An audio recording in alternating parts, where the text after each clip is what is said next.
It's well documented that the Nazis experimented on human beings during World War II. But did you know that America was experimenting on humans during the 1950s and 60s? Many projects were being carried out by the CIA and various other military departments, with the aim of controlling people's minds to alter their words and actions. One of the main projects was MKUltra, which was funded by the CIA, and we only know about it because some 20,000 documents were found to have survived after the order had been given to destroy them. Come with me now as we dive down into the secret world of Project MKUltra. Project MKUltra was the code name given to a series of experiments on human subjects, some of which were illegal. The experiments were created and carried out by the United States Central Intelligence Agency, popularly known as the CIA. They were designed to develop specific procedures, like brainwashing and psychological torture, that could be used in interrogations to break the individual and force a confession. They were also used to test certain drugs, such as LSD. The project was organized through the Office of Scientific Intelligence of the CIA and coordinated with the United States Army Biological Warfare Laboratories. There were other drug-related experiments at the time, whose code names were Project Artichoke and Project Bluebird. These projects were officially sanctioned in 1953, scaled down in 1964, and further curtailed in 1967. They were finally halted in 1973. The program also engaged in illegal activities, including the use of US and Canadian citizens as its unwitting test subjects, which led to controversy regarding its legitimacy. MKUltra used numerous methods to manipulate its subjects' mental states and brain functions. Techniques included the covert administration of high doses of psychoactive drugs, especially LSD and other chemicals, electroshocks, hypnosis, sensory deprivation, isolation, and verbal and sexual abuse, in addition to other forms of torture. The scope of Project MKUltra was broad, with activities undertaken under the guise of research at more than 80 institutions. These included colleges, universities, hospitals, prisons, and pharmaceutical companies. Although top officials at these institutions were sometimes aware of the CIA's involvement, the CIA operated using front organizations. Project MKUltra was first made public in 1975 by both the Church Committee of the United States Congress and the Rockefeller Commission, Gerald Ford's United States President's Commission on CIA Activities in the United States. CIA Director Richard Helms gave the order to destroy all MKUltra files in 1973, which hampered investigative efforts. After that, the Church Committee and Rockefeller Commission investigations relied on the sworn testimony of direct participants and the relatively small number of documents that survived Helms' destruction order. In 1977, a request made under the Freedom of Information Act uncovered a cache of 20,000 documents relating to Project MKUltra, which led to Senate hearings later that year. Some of the surviving information regarding MKUltra was declassified in July 2001.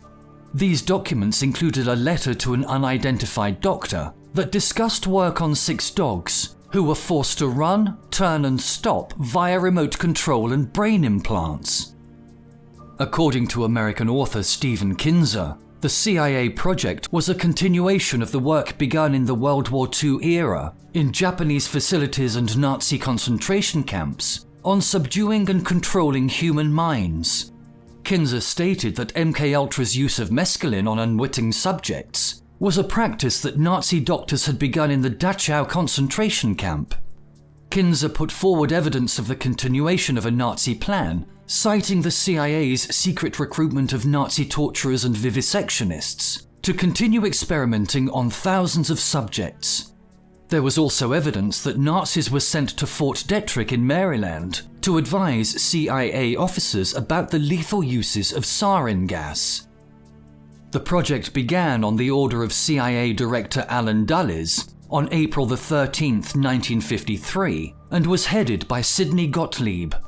In response to allegations that the Soviets, Chinese, and North Koreans were using mind-controlling procedures on US prisoners of war during the Korean War, it aimed to develop mind-controlling drugs of their own for use against the Soviet bloc.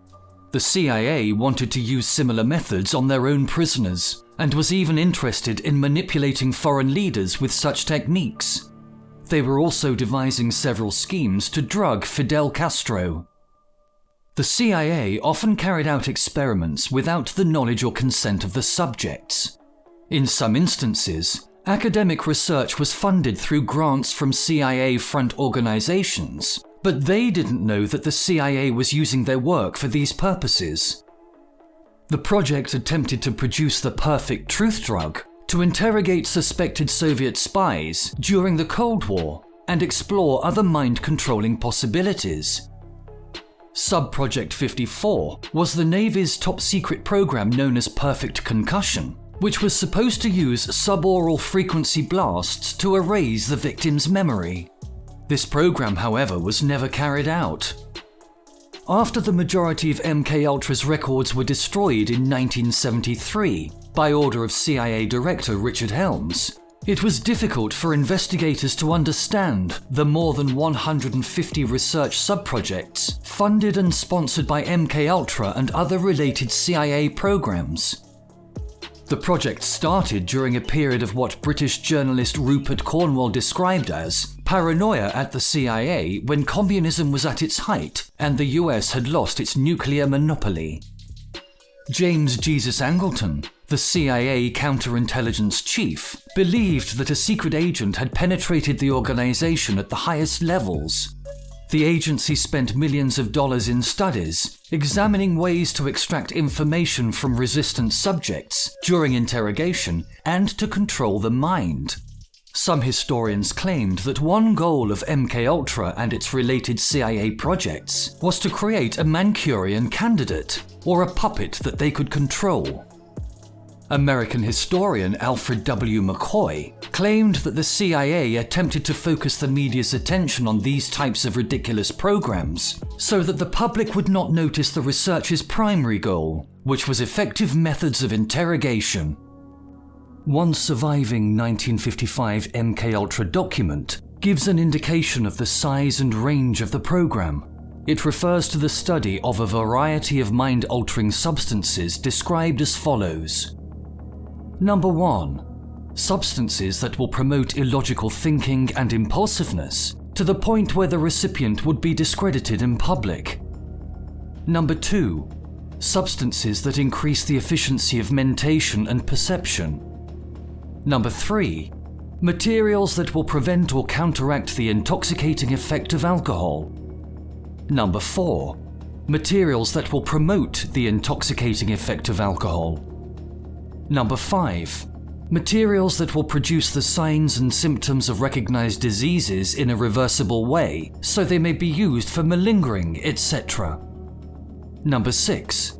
Materials that will render the induction of hypnosis easier or otherwise enhance its usefulness. Number 7. Substances that will enhance the ability of individuals to withstand privation, torture and coercion during interrogation and so-called brainwashing. Number 8. Materials and physical methods which will produce amnesia for events preceding and during their use.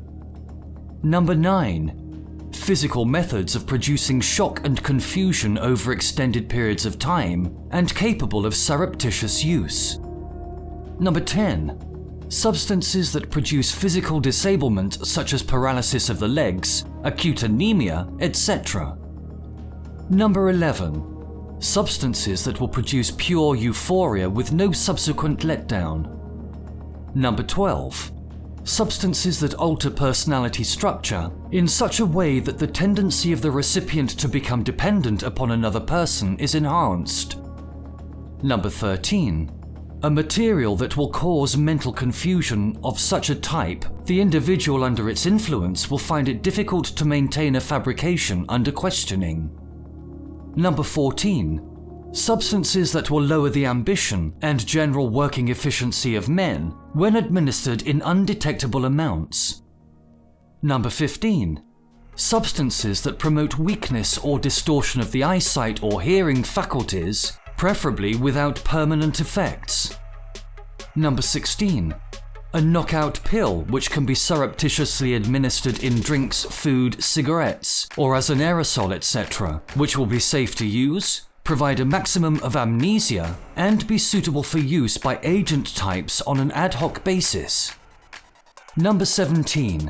A material that can be surreptitiously administered by the above routes, and which in very small amounts will make it impossible for a person to perform physical activity. The 1976 Church Committee report found that with the MK Delta program, drugs were used primarily as an aid to interrogations, but MKUltra and MK Delta materials were also used for harassment, discrediting, or disabling purposes. In 1964, the MKUltra program continued under a new name, MK Search. The MK Search program was divided into two projects called MK Often and MK Chickwit. Funding for MK Search began in 1965 and ended in 1971. The project was designed to find new offensive use agents, focusing on incapacitating agents. It was a joint project between the US Army Chemical Corps and the CIA's Office of Research and Development. Its purpose was to develop, test, and evaluate possibilities in the covert use of chemical, biological, and radioactive material systems and techniques of producing predictable human behavioral or physiological changes in support of highly sensitive operational requirements. By March 1971, more than 26,000 potential agents had been acquired for future screening. The CIA was also interested in bird migration patterns as a possible use for chemical and biological warfare research. This was Subproject 139, known as Bird Disease Studies. MK Often dealt with testing the potential for toxicological transmission and behavioral effects of drugs in animals and, ultimately, humans. MK Chickwit was concerned with obtaining information about new drug developments in Europe and Asia and with acquiring samples. CIA documents suggested that, as part of MKUltra, they had investigated chemical, biological, and radiological methods of mind control. They spent an estimated $10 million or more, roughly $87.5 million at today's rates. Early CIA efforts focused on LSD-25, which later dominated many of MKUltra's programs. The CIA wanted to determine if they could encourage Soviet spies to defect against their will, and whether the Soviets could do the same to the CIA's agents. Albert Hofmann first made LSD in 1938 from lysergic acid, a chemical derived from ergot, a fungus that grows on rye and other grains. Hofmann discovered its hallucinogenic properties in 1943. Lysergic acid diethylamide, also known colloquially as acid, is a hallucinogenic drug. Its effects typically include altered thoughts, feelings, and awareness of one's surroundings. Many users have visual or auditory hallucinations. Dilated pupils, increased blood pressure, and increased body temperature are typical. Effects typically begin within half an hour and can last for up to 20 hours. It is used mainly as a recreational drug or for spiritual reasons. LSD does not appear to be addictive. Its frequent use can cause acute tolerance, requiring much larger doses to feel any effect. Adverse psychiatric reactions are possible, such as anxiety, paranoia, and delusions. Distressing flashbacks might occur, which is a condition known as hallucinogen persisting perception disorder. Death as a result of LSD overdose is virtually unknown. However, death has resulted from accidents or reckless behavior on extremely rare occasions. The effects of LSD are believed to occur as a result of alterations in the serotonin system. As little as 20 micrograms can produce a noticeable effect. In pure form, LSD is clear or white, has no smell, and is crystalline. It breaks down with exposure to ultraviolet light. As soon as Project MKUltra got underway in April 1953, their experiments included administering LSD to people with mental health conditions, prisoners, drug addicts, and sex workers. In other words, people who could not fight back, as one agency officer claimed. In one particular case, they administered LSD for 174 days to a person in Kentucky with a mental health condition. They also administered LSD to members of the general public, CIA employees, military personnel, doctors, and other government agents to study their reactions and behavior. LSD and several other drugs were often administered without the subject's knowledge or consent, which was a violation of the Nuremberg Code that the US had agreed to after World War II. This aimed to find drugs that would bring out deep confessions, or erase a subject's memory and program them as a robot agent. In Operation Midnight Climax, the CIA set up several brothels in San Francisco within agency safe houses to collect a selection of men who would be too embarrassed to talk about the events. The brothels were equipped with one-way mirrors, the men were given a dose of LSD, and the sessions were then filmed for later viewing. In other experiments, people were given LSD without their knowledge, and they were interrogated under bright lights. Doctors were in the background taking notes. They told the subjects they would extend their trips if they refused to reveal their secrets. The people being interrogated were agents suspected of working for the other side in the Cold War, CIA employees, and US military personnel. Long-term illnesses and several deaths resulted from this. Heroin addicts with offers of more heroin were bribed into taking LSD. Vic Lovell, a Stanford psychology graduate and an acquaintance of Richard Alpert and Allen Ginsberg, invited Ken Kesey to participate in a study at the Menlo Park Veterans Hospital, where he worked as a night aide. The project, which turned out to be financed by the CIA under the backing of MKUltra, studied the effects of several psychoactive drugs, particularly LSD, DMT, AMT, psilocybin, mescaline, and cocaine. The Office of Security used LSD in their interrogations, but Dr. Sidney Gottlieb, the chemist who directed MKUltra, had other ideas. He believed it could also be used in covert operations. Because its effects were only temporary, he thought it could be administered to high-ranking officials, and therefore alter the course of important meetings, speeches, and the like. Since he realized there was a difference in testing the drug in a laboratory and using it in covert operations, he initiated a series of experiments where they gave LSD to people in normal settings without telling them. To begin with, everyone in technical services tried it.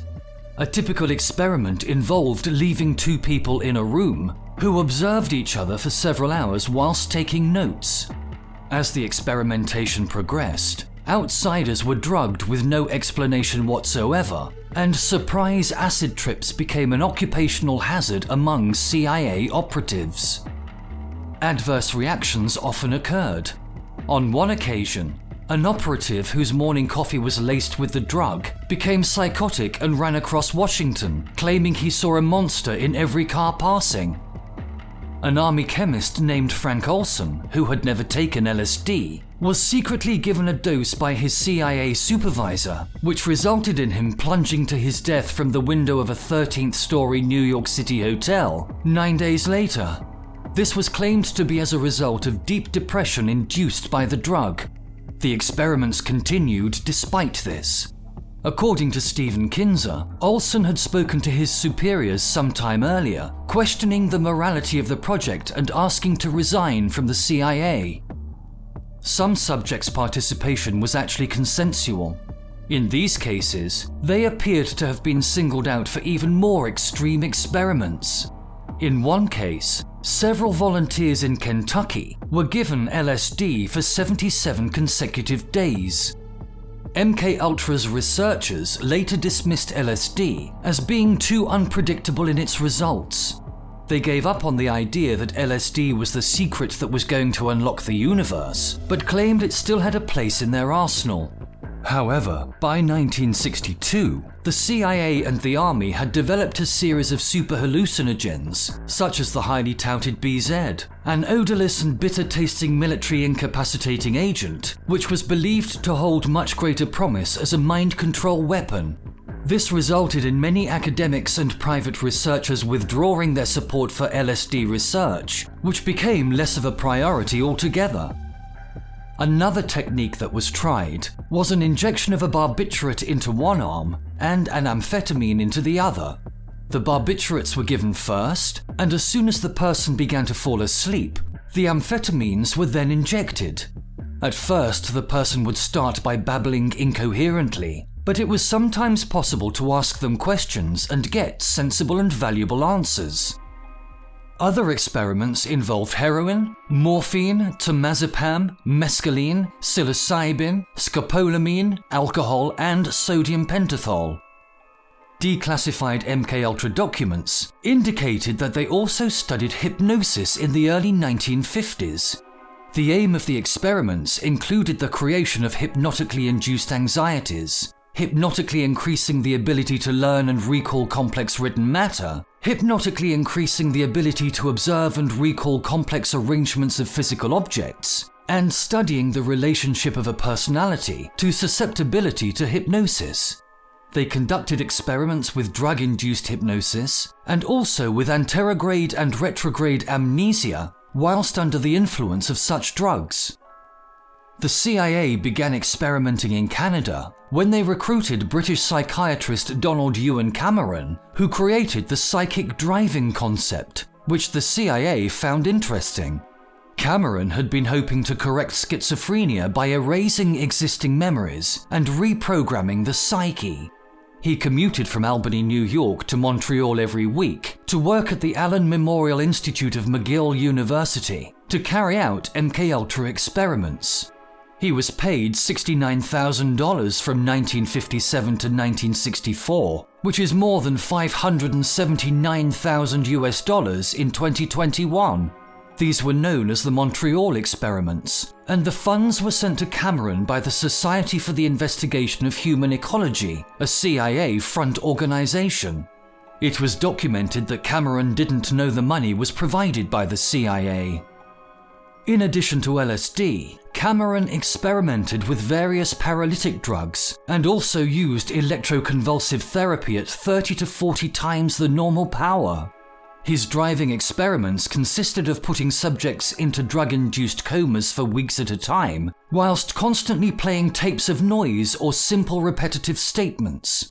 His experiments were often carried out on patients who entered the institute for common problems, such as anxiety disorders and postnatal depression, many of whom suffered permanent effects from his actions.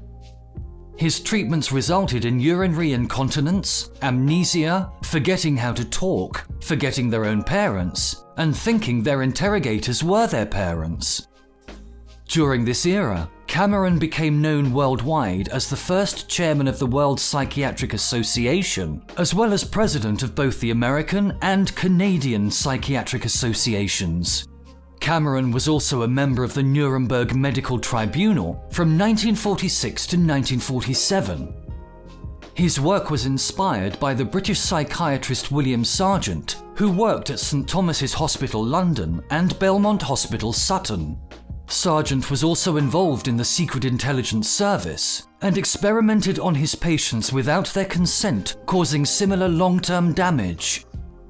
In the 1980s, several of Cameron's former patients sued the CIA for damages, which the Canadian news program The Fifth Estate documented. Their experiences and lawsuit were made into a 1998 television miniseries called The Sleep Room. In her book, The Shock Doctrine, Naomi Klein argues that Cameron's research and his contribution to the MKUltra project were not about mind control and brainwashing, but about designing a scientifically based system for extracting information from resistant sources. In other words, torture. Alfred W. McCoy writes, Stripped of its bizarre excesses, Dr. Cameron's experiments, building upon Donald O. Hebb's earlier breakthrough, laid the scientific foundation for the CIA's two-stage psychological torture method. This referred to creating a state of disorientation in the subject, and then creating a scenario of self-inflicted discomfort in which the confused subject can alleviate their pain by admitting defeat. In areas of Europe and East Asia that were under American control in the early 1950s, namely Germany, Japan, and the Philippines, the CIA created secret detention centers so that the US could avoid criminal prosecution.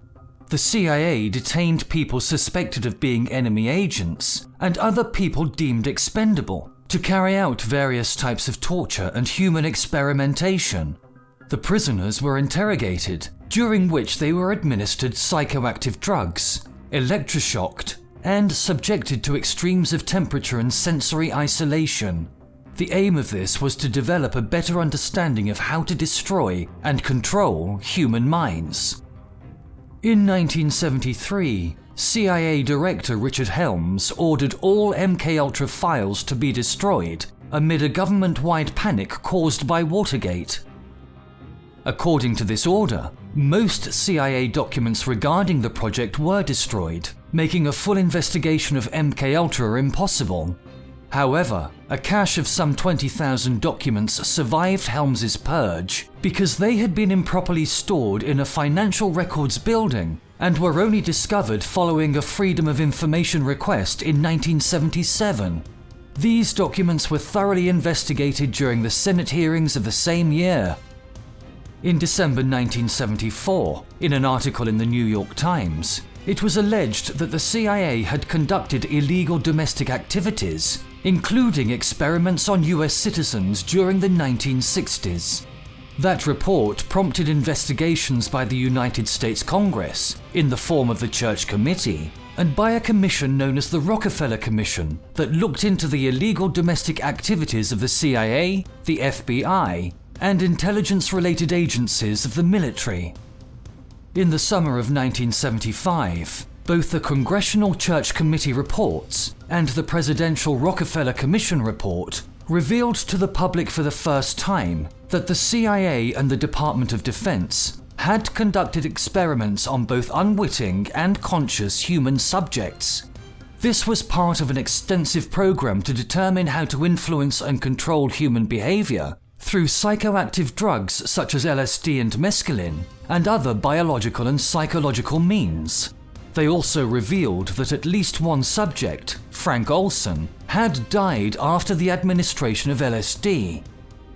Much of what the Church Committee and the Rockefeller Commission learned about MKUltra was contained in a report prepared by the Inspector General's office in 1963 and had survived the destruction of records ordered in 1973. However, it contained very little detail. Sidney Gottlieb, who had retired from the CIA 2 years previously and had headed MKUltra, was interviewed by the committee and claimed to have very little recollection of the activities of MKUltra. The Congressional Committee investigating the CIA research, which Senator Frank Church chaired, concluded that prior consent was obviously not obtained from any of the subjects.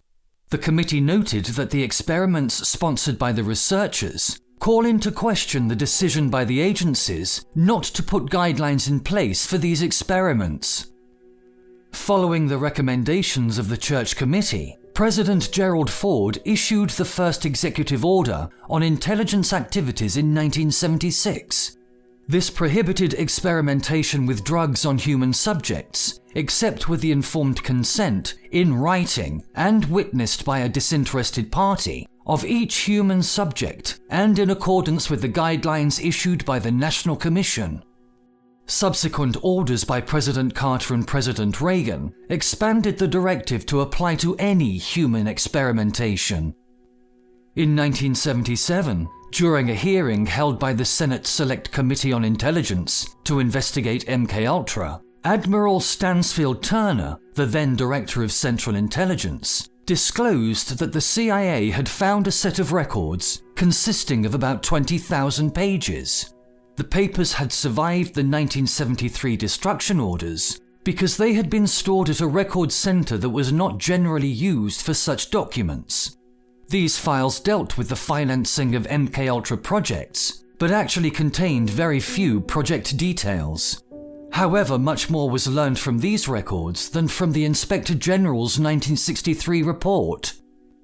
In 1977, Senator Ted Kennedy said, the deputy director of the CIA revealed that over 30 universities and institutions were involved in an extensive testing and experimentation program which included covert drug tests on unwitting citizens at all social levels, high and low, Native Americans and foreign.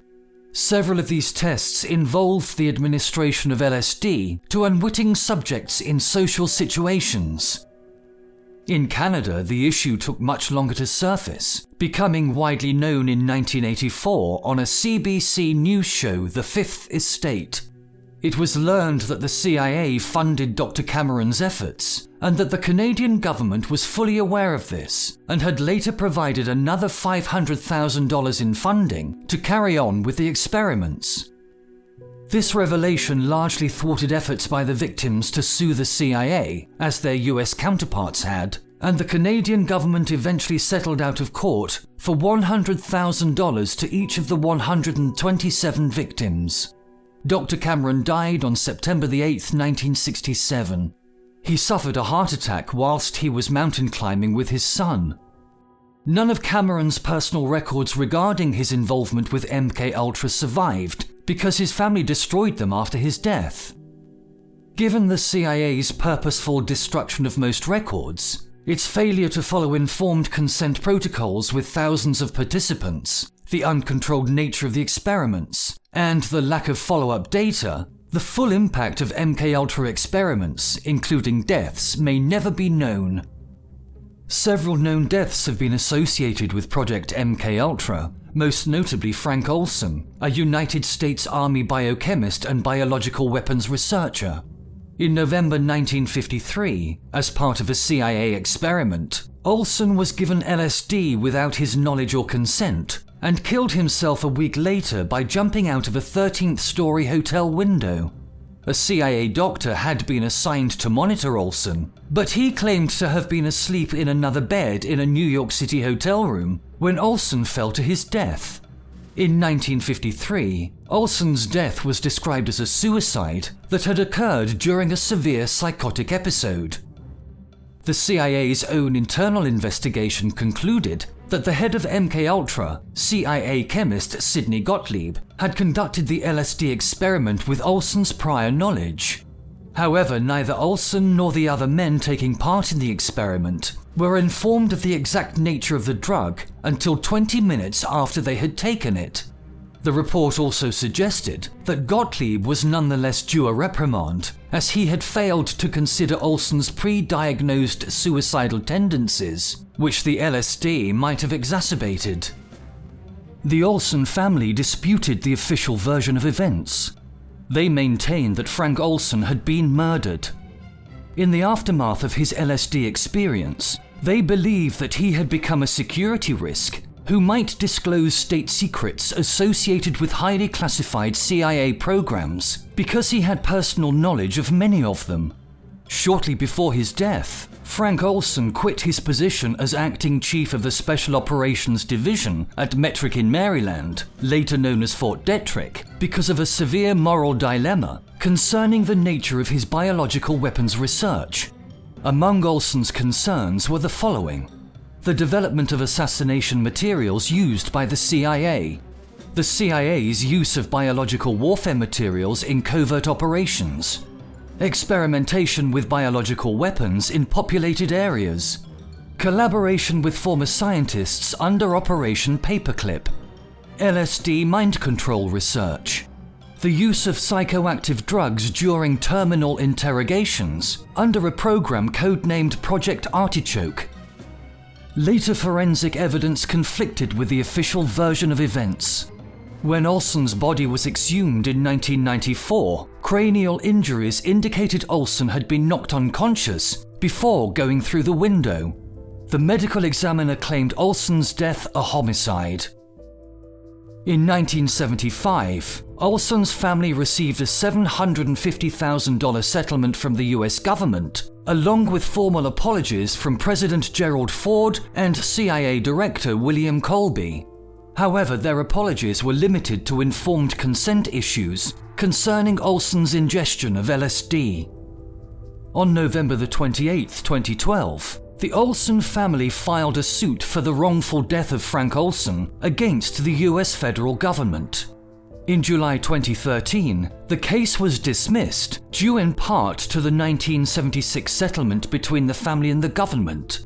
US District Judge James Boasberg rejected the lawsuit and wrote, "While the court must limit its analysis to the four corners of the complaint, the skeptical reader may wish to know that the public record supports many of the allegations in the family's suit, far-fetched as they may sound." A 2010 book by H.P. Albarelli Jr. alleged that the 1951 Pont Saint-Esprit mass poisoning was part of MK Delta. He claimed that Olson had an involvement in that event and that the CIA eventually murdered him. However, academic sources claim the incident was due to ergot poisoning from a local bakery. LSD, of course, is derived from the ergot fungus. The revelations about the CIA and the Army prompted a number of subjects or their survivors to file lawsuits against the federal government for conducting experiments without informed consent.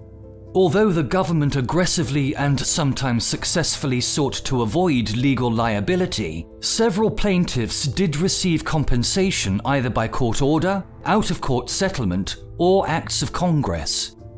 Frank Olson's family received $750,000 by a special act of Congress. Both President Ford and CIA Director William Colby met with Olson's family to apologize publicly. Previously, the CIA and the Army had actively and successfully sought to withhold incriminating information, even as they secretly provided compensation to the families. One subject of Army drug experimentation, James Stanley, an Army sergeant, brought an important, albeit unsuccessful suit. The government argued that Stanley was barred from suing under the Ferrers Doctrine. In 1987, the Supreme Court affirmed this defense in a 5-4 decision that dismissed Stanley's case. The majority argued that a test for liability that depends on the extent to which particular suits would call into question military discipline and decision-making would itself require judicial inquiry into, and hence intrusion upon, military matters. In dissent, Justice William Brennan argued that the need to preserve military discipline should not protect the government from liability and punishment for serious violations of constitutional rights. It stated, "The medical trials at Nuremberg in 1947 deeply impressed upon the world that experimentation with unknowing human subjects is morally and legally unacceptable. The United States Military Tribunal established the Nuremberg Code as a standard against which to judge German scientists who experimented with human subjects. In defiance of this principle, military intelligence officials began surreptitiously testing chemical and biological materials, including LSD. Justice Sandra Day O'Connor, writing a separate dissent, stated, "No judicially crafted rule should insulate from liability the involuntary and unknowing human experimentation alleged to have occurred in this case. Indeed, as Justice Brennan observes, the United States played an instrumental role in the criminal prosecution of Nazi officials who experimented with human subjects during the Second World War. The Nuremberg Military Tribunal's standards to judge the defendant's behavior stated that the voluntary consent of the human subject is absolutely essential to satisfy moral, ethical, and legal concepts. If this principle is violated, the very least that society can do is see that the victims are compensated as best they can be by the perpetrators." In another lawsuit, Wayne Ritchie, a former United States Marshal, after hearing about the project's existence in 1990, alleged the CIA laced his food or drink with LSD at a 1957 Christmas party. He claimed this is what caused him to attempt to commit a robbery at a bar and caused his subsequent arrest. While the government admitted it was drugging people without their consent at that time, US District Judge Marilyn Hall Patel found Ritchie could not prove he was one of the victims of MKUltra or that LSD caused his robbery attempt. The case was dismissed in 2005. The following names were some of the main protagonists who were carrying out experiments. Harold Alexander Abramson, an American physician, allergist and pediatrician who was remembered as an early advocate of therapeutic LSD. Donald Ewan Cameron, who is known for his role in developing psychological and medical torture techniques. Sidney Gottlieb, an American chemist and spy master, best known for his involvement with the CIA's 1950s and 1960s assassination attempts and mind control program known as Project MKUltra. After retiring in 1972, Gottlieb dismissed his entire effort for the CIA's MKUltra program as useless. The CIA insists that MKUltra type experiments have been abandoned.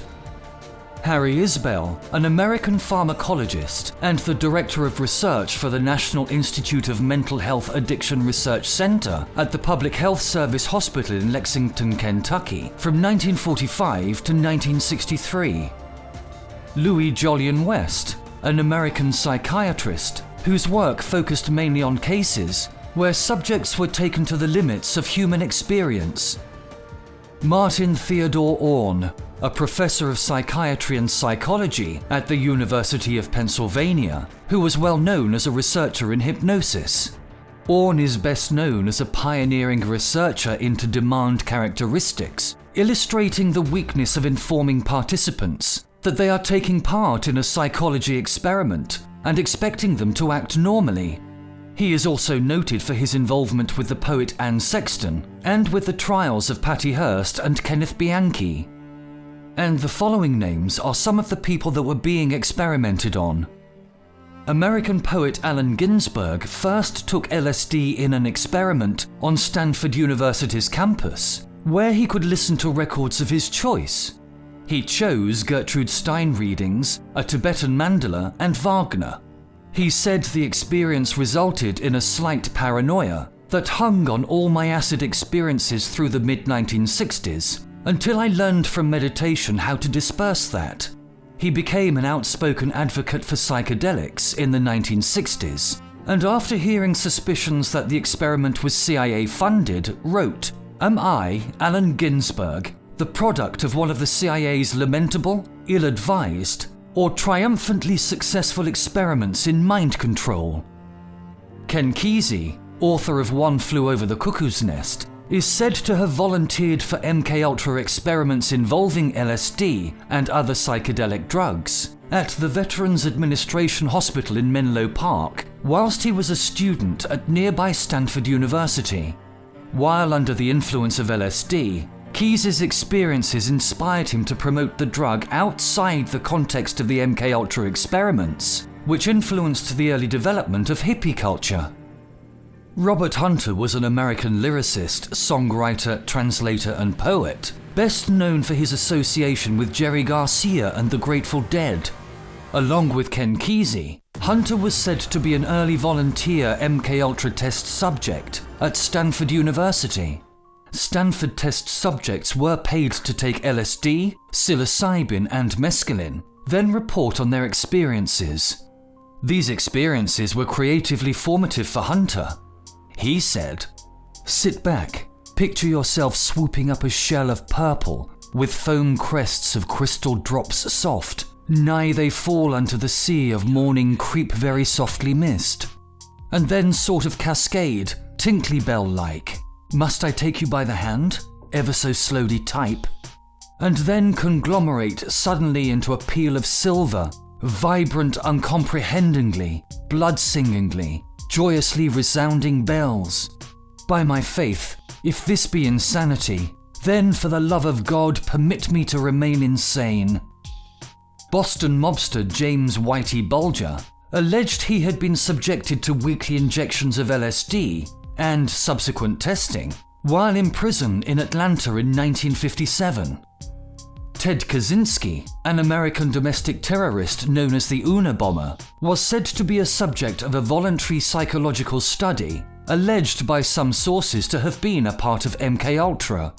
As a sophomore of Harvard, Kaczynski participated in a study described by author Alston Chase as a purposely brutalizing psychological experiment led by Harvard psychologist Henry Murray. In total, Kaczynski spent 200 hours as part of the study. Lawrence Teeter was the attorney for Sirhan, who assassinated Robert F. Kennedy, and he believed that Sirhan was operating under MKUltra mind control techniques. Nowadays, although illegal, LSD is commonly used for recreational purposes, but back in the deep dark 50s and 60s, it was being used as a weapon. Project MKUltra and all of its brother and sister programs were cruel and had no respect for human life. We sincerely hope that all of these experimental programs have now stopped, and we all have to make sure that they never happen again.